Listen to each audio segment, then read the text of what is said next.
자, 지난 시간을 이어가서 나누겠습니다.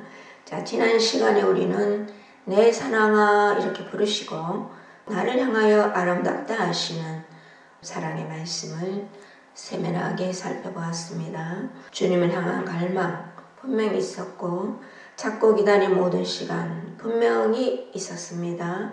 그리고 눈물도 있었습니다. 주님 보시기에는 내 사랑아 네 눈물이 보석 같구나 이렇게 말씀하시고 참으로 아름답다 이렇게 말씀하시는 주님의 귀한 음성을 저와 여러분은 말씀을 통해 누렸습니다. 그런데 참으로 세상은 그 시간을 무시하고 가치 없다 여기고 그리고 헛되게 생각을 합니다마는 사실은 주님이 나를 위하여 그리스도의 그 신부로 정결한 신부로 거룩한 신부로 빚어가시는 시간이었습니다. 우리 편에서는 많은 눈물이 있었습니다마는 그 눈물 한 방울 한 방울이 보석이 되어 우리의 목에 걸려 있습니다. 우리의 시간의 인식은 아픔과 상처와 그리고 눈물인 듯하지만 주님은 보석이다 말씀하셨죠. 자, 주님은 항상 네가 귀하다, 아름답다, 존귀하다, 그리고 보석이다, 내 사랑아 이렇게 말씀하시지 않습니까? 우리는 찾고 듣고 누려야 합니다. 왜냐하면 세상이 사람들이 우리에게 이걸 어떻게든 부숴내려는 어떤 압박을 주기 때문인 겁니다. 자, 우리는 자꾸 들을 때 이 누림이 신부를 신부의 자리에 위치하게 합니다. 그렇게 주님의 사랑을 누린 신부는 오늘 본문에서 보듯이 이렇게 고백합니다. 12절이지 않습니까? 왕이 침상에 앉았을 때에, 침상의 원문의 뜻은 음식을 먹기 위해 둥글게 둘러앉은 그 테이블, 상이나 비스듬히 기대어 앉는 자리를 뜻합니다. 계시록 3장 연결이 됩니다. 한번 보십시다. 자, 임재를 뜻하기도 합니다. 20절. 자, 그분이 항상 나와 먹고 마시자 나에게 마음의 문을 두드렸고요. 자, 오른편에서도 그분을 기다리고 갈망했기에 내가 그와 더불어 먹고 그는 나와 더불어 먹는 그 누림이 있어서 저와 여러분이 지금 이 자리에 있는 겁니다. 이것은 단순한 식사가 아니라 내가 생명의 떡이다, 내가 생명 음료로다 말씀하시는 그리스도의 생명, 그분과의 생명의 연합을 뜻합니다. 주님의 생명이 내 안에서 흐르고 나의 존재가 주님의 생명 안으로 들어가는 끊임없는 생명의 순환입니다. 그러므로 우리는 시간 속에서 주님을 기다리고만 있는 존재가 아닙니다. 지금 이 순간 생명이 터져야 되고 향기가 터져야 되며 그 향기 속에 있는 그런 존재입니다. 영혼의 관점에서는 이미 그리스도의 신부는 그리스도와 함께 지금 이 순간 연합이 되어 있거든요. 자, 영혼의 관점에서는 왕이 이미 우리의 심령 깊이 자정에 계십니다. 자, 성경이 말하는 것은 왕이 침상에 앉았을 때에 이 말은 생명의 안에서 연합된 상태인 거예요. 그분의 임재 가운데 있는 상태, 너와 나는 하나다 이 상태인 겁니다. 지금 이 순간 실제입니다. 그리고 보좌에 함께 앉아 있는 것, 이것은 자, 에베소서 2장 6절 말씀처럼 이미 그리스도와 함께 하늘에 안침받은 존재로서 우리가 지금 현재 누리는 현재적 실제인 겁니다. 그걸 느낌으로 우리는 누리는 거예요. 남녀 간의 사랑은 느낌이잖아요. 자, 논리로 설명하는 것보다 그게 느껴질 때, 아, 저 사람이 나를 진짜 사랑하는 거구나, 내가 저 사람을 사랑하구나 이렇게 느끼는 것처럼 영원한 생명의 그 누림은 현재적 실제로서 우리가 누려지는 그 느낌인 거예요. 그것이 이제 점점 강하게 그리고 세밀하게 선명하게 우리에게 다가오는 겁니다. 우리는 이제 그 사랑이 너무 좋으니까 바라보고 소망하며 그 현재적 실제를 누리고자 하는 저와 여러분입니다. 이 누림이 저와 여러분에게는 이미 있더라는 거예요. 자, 그때 신부에게서 놀라운 일이 일어납니다. 신부가 뭐라 그래요? 12절에 보니까 나도 기름이 향기를 바라는구나. 그래서 생명의 향기인 겁니다. 이 향기가 그리스도의 향기가 흘러나옵니다. 왕의 임재가 있기 때문인 거예요.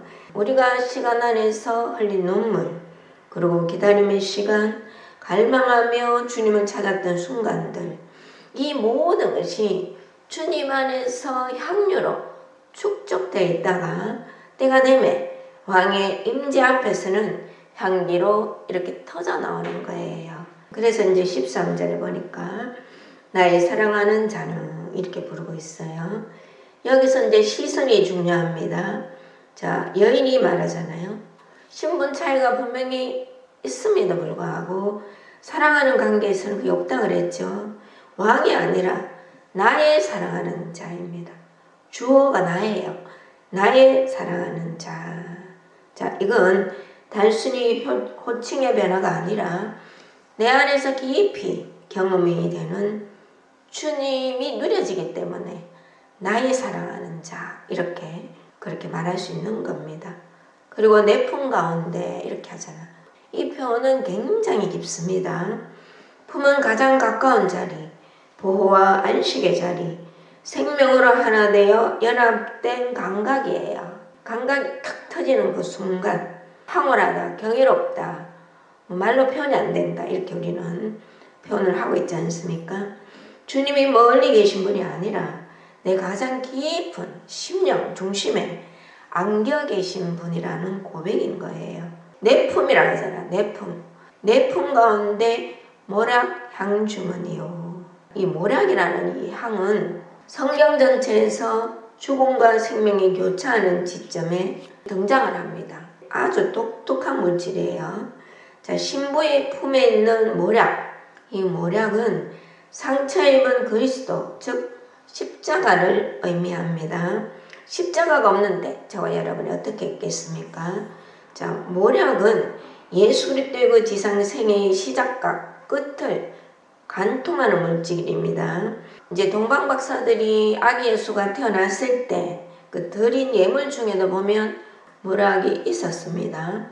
모략이라는 이 향기 속에, 향품 속에 장차 인류를 위해 죽으실 구세주에 대한 예언적 물질이, 예물이 모략이더라는 겁니다. 왕으로 오신 분이 죽음을 상징하는 그런 선물을 받으셨다는 것은 얼마나 이렇게 겸손한 어떤 표현입니까? 그분의 통치가 자기 비용과 죽음을 통해 왕성될 것임을 보여줍니다. 그리고 모략의 어원은 쓰다입니다. 마라의 쓴물 할 때 그 마라가 여기서 나왔거든요. 자, 이 쓴맛, 죄를 대신 지신 그리스도의 고난, 이것을 의미합니다. 이 모략을 그러면 어떻게 추출하는가? 추출되는 방식 자체가 바로 예수 그리스도의 십자가를 의미하거든요. 추출 방식 역시 나무가 스스로 그 향기를 바라고 그 향기를 사람들이 모으는 것이 아닙니다. 그 나무에다가 칼로 이렇게 상처를 내면, 껍질을 깊게 베어내면 그 상처가 아물 때 나오는 그 진액이 흘러나오잖아요. 그거를 받아서 사용을 하는 거예요. 그 자체가 벌써 이사야 53장에 그가 찔림은 우리의 허물 때문이요 그가 상함은 우리의 죄악 때문이라. 그 추출하는 방식 자체도 우리 주 예수 그리스도의 십자가가 속에 있잖아요. 놀랍잖아요. 그죠? 생명의 신부들에게는 하나하나 세밀하게 그런 것들이 이렇게 보일 때 너무너무 경이롭고 감사하더라는 겁니다. 근데 이제 그리스도 예수에게 관심이 없는 사람은 시시하게 생각을 하죠. 나무가 베어질 때 그 모략이 나오듯이 그리스도 몸이 십자가에서 찢겨질 때 비로소 온 인류를 살리는 영원한 생명의 향기가 터져 나오더라는 겁니다. 와, 이게 막 경이롭습니다. 그죠? 그래서 이제 본문 13절에서 그 모략은 신부의 품 가운데 있는 거예요. 심장과 가장 가까운 곳에 있습니다. 자, 이는 신부 입장에서도 단순히 성경 지식으로 주님을 아는 그런 정도가 아닙니다. 그리스도의 고난과 죽음의 가치를 자기 생명의 가장 중심에 소중하게 간직하고 있음을 의미합니다. 자, 예수 그리스도의 그 십자가, 자, 가치 없다고 여기는 사람들이 얼마나 많습니까? 고난은 다 버려버려요. 부활 생명을 가지고 본인이 이 땅에서 어떡하든 자기의 뜻을 구현하고자 하는 것이 종교 아니겠습니까? 생명의 신분은 그렇지 않습니다. 그리스도 예수가 죽을 때 나도 죽었고 그리스도 예수가 부활할 때 나도 부활했음을 믿어지는 나 역시 십자가를 통과한 그런 존재입니다. 내 중심 안에 들어와 있지 않습니까? 우리는 보통 이렇게 생각을 합니다. 예수 그리스도가 죽으셨다. 그래서 내가 구원을 받았다. 자, 이건 아주 초보 신앙이에요. 맞는 이야기지만 아가서의 신부의 자리는 아니더라는 겁니다. 아가서의 신부의 자리는 많이 울어본 사람, 주님을 아주 많이 갈망한 사람, 주님을 통과한 자리입니다. 그래서 이제 신부는 모략을 가장 심장 가까운 곳, 생명과 이렇게 닿아있는 의미적인 모략을 품고 있더라는 겁니다. 자기 존재 안에 십자가를 통과시킨 자라는 뜻이에요. 자, 주님의 십자가는 단순히 나를 위해 대신 일어난 사건이 아니라 내가 끝났구나, 그분 안에서. 그리고 예수 부활이 내 부활이구나. 나를 새 창조하셨구나. 그래서 나는 거룩한 그리스도의 신부로 그 영광 가운데 흠도 없고 점도 없고 티도 없이 그분 품에 있는 거구나. 나 역시 그분을 안고 있구나. 이 생명의 누림 있는 자들인 거예요. 왜 신부가 왕의 침상에 앉을 수 있겠습니까? 비스듬히 이렇게 기대 있는데 왜 품 안에 주님을 모실 수 있겠습니까?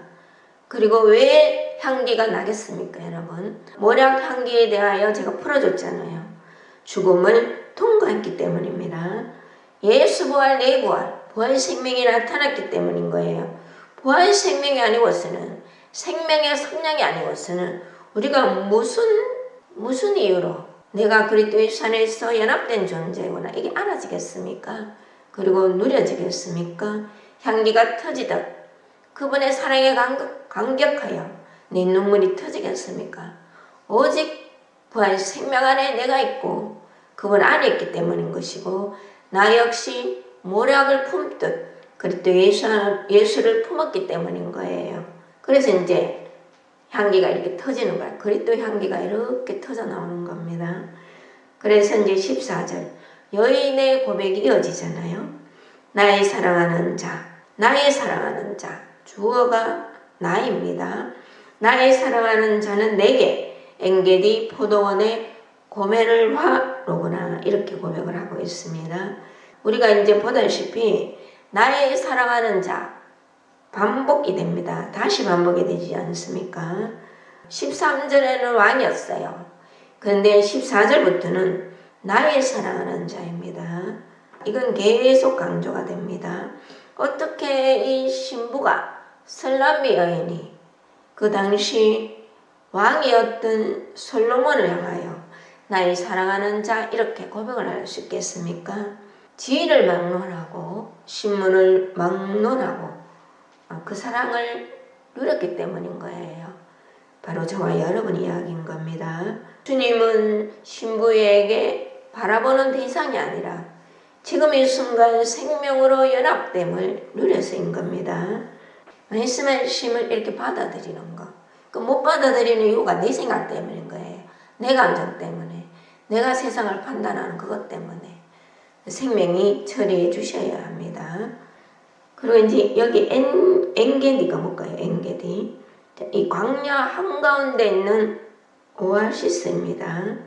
자, 엔게디라는 것은 척박한 땅, 그 광야 한가운데 솟아오르는 신비한 샘 이름이 엔게디예요. 이 말은 우리는 세상이라는 인생을 삽니다. 광야 같고 사막 같잖아요. 그죠? 그 속에 있다 보면 그분을 향하여 갈망이 일어나요. 마음이 메말라 있다는 것을 발견을 하게 됩니다. 세상은 여전히 광야입니다. 결핍 있고 고통이 있어요. 그리고 두려움과 불안이 있습니다. 그러나 신부는 광야를 보지 않고 여전히 광야를 살아요. 그 안에 엔게디를 누리고 있지 않습니까? 영혼의 존재는 광야가 끝나기를 기다린 사람이 아닙니다. 광야 한복판에서 이미 터져나와 흐르고 있는 엔게디의 생명을 누리고 있기 때문에 그 광야가 사막이 전혀 영향이 되지 않는, 보이지 않는 그런 누림이 있는 사람 아니겠습니까? 그리고 이제 모략 항주머니이신 그리스도를 품은 자에게는 점점 그게 이어져서 엔게디의 그 생명수가 비로소 마르지 않는 기쁨으로 경험이 됩니다. 처음에 이제 경험이 될 때는 기쁘다가 또 광야가 보였다가 막 이러는 듯하지만 점점 성령이 말하는 것은 내가 온 것은 생명으로 더 풍성하게 하람이라.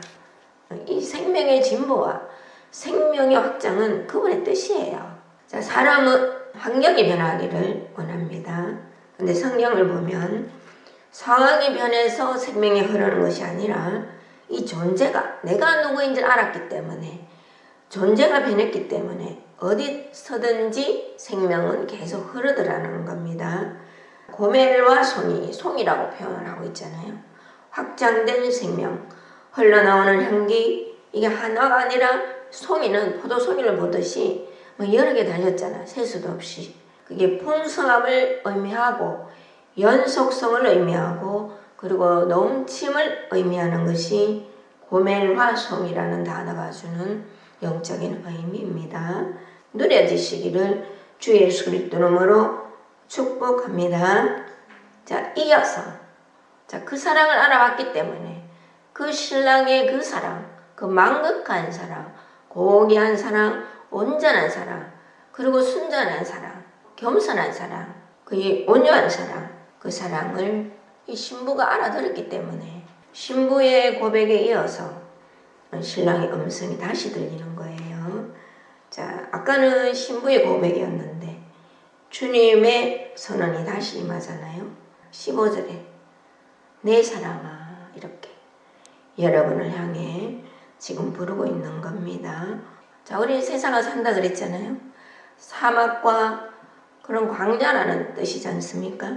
그래서 또 목마름이 있을 수 있고 또 세상이 주는 압박과 두려움과 불안이 있을 수 있어요. 그러나 우리를 다시 그분 안으로 위치시키시는 것은 나의 노력과 열심이 아니라 내 사랑아 이렇게 부르시고 말씀하시고 또 말씀하시고 사랑으로 다시 부으시는 그분의 말씀하심 때문에 내가 그분 안에 다시 위치됨을 이 시간을 통해 믿으시기를 주 예수 그리스도 이름으로 축복합니다. 그래서 어여쁘고 너는 어여쁘다. 자, 너는 어여쁘고 어여쁘다. 이전에는 이제 한 번만 말했어요. 근데 지금 두 번 연속으로 그분의 사랑은 점점 진해진다니까요. 사람과 사람 사랑은 식어요. 시간이 지나면. 그런데 그리스도의 사랑은 점점 풍성해지고 점점 진해지고 점점 높아지고 깊어지고 길어지며 세밀해지고 선명해지고 뚜렷해지고 보게 하시고 듣게 하시고 맛보게 하시고 그리고 느끼게 하시는 그 풍성 그분이 더 원하시기 때문에 그래서 어여쁘고 어여쁘다 이렇게 반복을 하시는 겁니다. 이게 확정이잖아요. 그죠? 신부는 눈물의 시간 분명히 있었어요. 나는 거머나 하는 시간 분명히 있었습니다. 그리고 기다림의 시간 죽음을 통과한 시간을 지나왔습니다. 그 결과 주님이 보실 때 정말 아름답다. 완전히 아름답다. 너는 어여쁘고 어여쁘다. 이렇게 확정하시는 겁니다. 아니 주님이 확정하신다는데 내 손가락에 반지를 끼워주신다는데 이 누가 맡겠습니까 여러분? 누가 뺄 수가 있겠습니까 여러분? 자, 이 존재의 선언은 우리로 하여금 흔들리지 않게 합니다. 우리가 흔들리지 않는 것은 그분의 존재의 선언이에요. 내 사랑아 이렇게 부르시는. 자, 신부의 정체성은 자기 인식이 아닙니다. 주님의 시선으로 결정이 되지 않습니까? 그리고 그분의 말씀이 네 눈은 비둘기 같구나 이렇게 말씀하십니다. 비둘기는 구조상 눈이 옆에 있는 것이 아니라 앞을 향해 있어요. 그리고 한 번에 오직 한 곳에서만 집중하는 특징이 있습니다. 혼합되지 않은 시선을 의미합니다. 십자가를 통과한 신부. 우리가 뭐 십자가를 통과할 때 한 번만 통과했습니까? 수도 없이 통과시키셨고, 수도 없는 내 안에 있는 나, 십자가를 통과할 때 하나님의 생명이 그거를 처리하시고, 그리고 제가 하시고, 그 내 편에서는 아픔이에요. 내 편에서는 고난입니다. 그런데 이제 십자가를 수도 없이 통과한 신부의 눈은 혼합되지 않는 눈을 이미 가졌다는 거예요. 주님 한 번만 보입니다. 저와 여러분의 눈입니다. 주님의 신부를 보며 비둘기가 다시는 것은 신부의 눈동자에 주님 자신의 모습이 투영이 되기 때문인 거예요. 우리의 눈에 그분의 그 모습이 투영이 되기 때문에 이렇게 말씀하시는 겁니다. 내 생명이 주님의 생명과 연합이 되었기 때문에 골로새서 2장이잖아요. 나는 죽었고 나의 생명은 그리스도와 함께 하나님 안에 있다 그러잖아. 그것이 나의 정체성입니다. 이제 신부의 시선은 주님의 시선과 일치합니다. 그래서 이제 세생교회의 세셈에 여호와의 눈동자라는 의미가 내포되어 있더라는 겁니다. 기가 막혀요. 제가 뭐 그걸 알고 세셈이라는 교회 이름을 지었겠습니까? 몰랐어요. 나중에 알고 보니까 이미 여호와의 눈동자. 그 나보고 지금 네 눈이 비둘기 같구나 이 말씀인 거예요. 혼합되지 않은 눈은 네가 가졌구나. 근데 그분이 다 하셨거든요. 우리가 조금 전에 나누었듯이 광야 항복판에 이미 포도는 있어요. 그리고 십자가의 모략 안에 이미 부활의 고메라가 함께 있음이 우리는 이제 예수 그리스도의 그 눈을 가졌기 때문에 영원한 생명의 눈을 가졌기 때문에 그게 보이는 거예요. 광야가 보이는 것이 아니고 생명지체 여러분 비둘기 눈을 가졌다는 것은 모든 시간 속에 동시다발적으로 임해 있는 하나님의 생명 내 눈이 되어서 여기서 한꺼번에 동시다발적으로 누리는 권세를 가졌다는 뜻입니다. 여러분 이 누림이 저와 여러분에게 있습니다. 이것은 빼앗을 적 없어요. 세상에 의하여 내 생각과 판단에 의하여 잠깐 가려질 수는 있지만 하나님의 그 사랑을 누가 훼손한다는 말입니까? 절대로 훼손할 자는 없는 것입니다. 신랑이 말씀하잖아요. 신랑이 우리를 향해 노래하는 겁니다. 아름답고 어여쁘고 사랑스럽다는 겁니다. 우리의 침상은 푸르고 침상 이야기가 나오죠. 하나의 말씀입니다. 왕의 침상이 아니에요. 아까는 분명 12절에 왕의 침상으로 시작이 되었잖아. 근데 지금 16절에 보니까 우리의 침상, 주님이 선언해 주시는 겁니다. 선포되는 소리 속에 하나님의 생명이, 하나님의 사랑이 여러분에게 전해져서 하나님이 말씀하시기를, 그리스도가 말씀하시기를 내 신부야, 우리의 침상이다 이렇게 말씀하시는 거예요. 이 연합이 누려지기를, 이 자리가 누려지기를 주 예수 이름으로 축복합니다. 이 연합의 자리는 함께하는 자리는 푸릅니다. 이것은 계절을 따라 변하는 푸름이 아니라 영원한 생명의 에너지가 시간의 그 메마름을 덮어버린 상태를 의미하는 것이 푸르다는 뜻이에요. 신부가 우리 집이라고 하죠. 이어서 신랑이 먼저 말하고 신부가 다시 이어서 우리 집이라고 합니다. 여러분 다윗은 평생 여호와의 집 문지기라도 좋으니까 그곳에 머물기를 소원한 시들이 시편 곳곳에 나타나 있어요. 내가 여호와의 집에 거하기를 원한다. 여호와의 집 문지기라도 있었으면 좋겠다.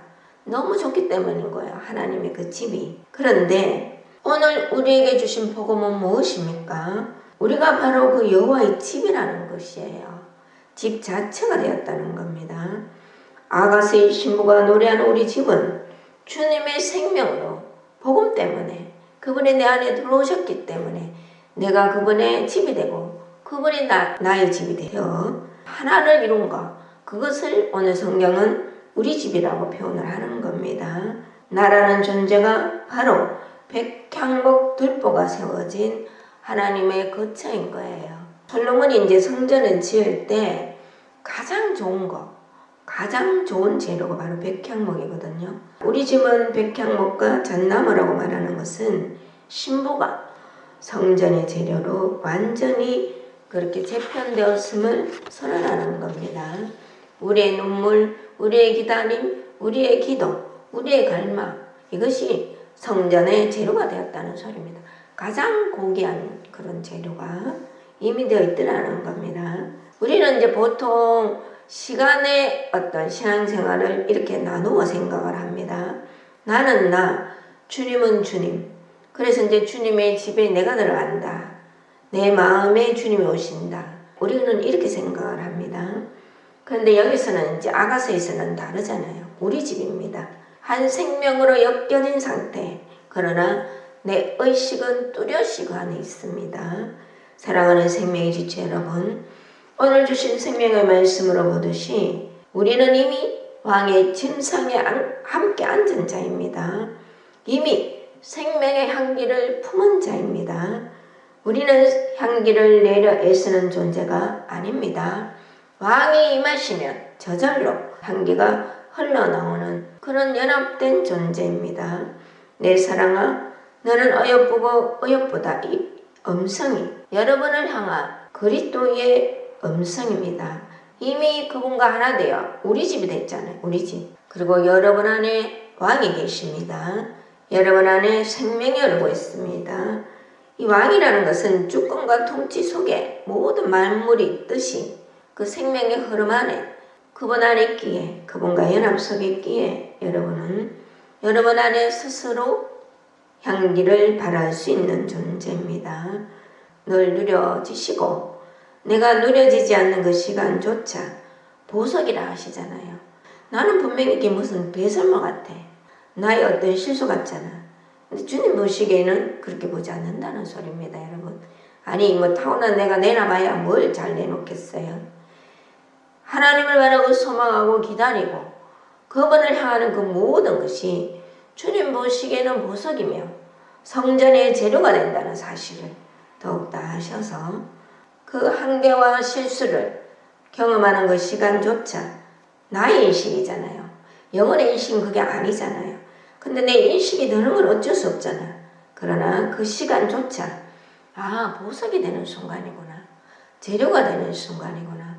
온전함이 오는 순간이구나. 하나님의 차원이 누려지는 순간이구나. 이렇게 역설적으로 보셔서 그 시간에 믿어지는 그 믿음이 있으시기를 주 예수 이름으로 축복합니다.